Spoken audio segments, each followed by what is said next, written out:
আমার নাম ডক্টর গৌরী কুমার পুষ্টি। আমি নিউরোসার্জন।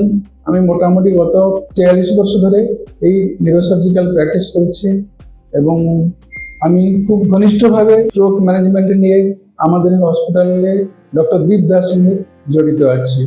আজকাল সমাজে দেখা গেলে অনেক লোকের স্ট্রোক হয়। এই স্ট্রোকটা কি করে জানবো আমরা স্ট্রোক হয়েছে বলে?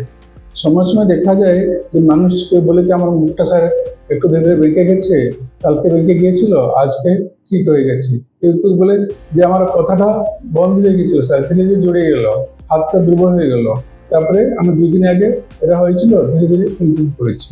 কোনো কোনো ক্ষেত্রে হঠাৎ মাথা যন্ত্রণা হয়, লোকটা মানে অজ্ঞান হয়ে যাচ্ছে, আর কোন ক্ষেত্রে একটা সাইড সম্পূর্ণ প্যারালাইসিস হয়েছে। এইগুলো সব স্ট্রোকের লক্ষণ। কিন্তু যখন এই স্ট্রোকটা হচ্ছে, কেন স্ট্রোক হচ্ছে?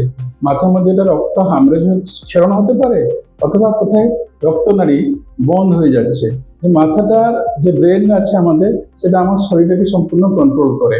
এই ব্রেনটা 4 মিনিট যদি রক্ত বন্ধ হয়ে যায়, তাহলে তার কাজ ড্যামেজ হয়ে যায়, সেটা রিভার্স করা সম্ভব নয়। তার কিছুটা জিনিস রিভার্স করা সম্ভব হয়।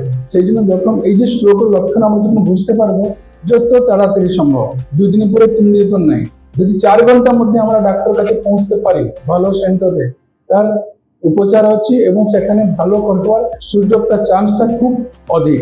যে ক্ষেত্রে স্ট্রোকটা কোনো রক্তনালীর ডিফেক্ট হয়, তাহলে কিংবা রক্তনালী বন্ধ হয়ে গেছে, সেক্ষেত্রে আমরা সঙ্গে সঙ্গে ওটাকে করি, রক্তনালীটা খুলে দিয়ে যায় অ্যাঞ্জিওগ্রাম করে কিংবা সেই জিনিসটা দেখে, তাহলে রোগী ভালো হওয়ার চান্স খুব বেশি।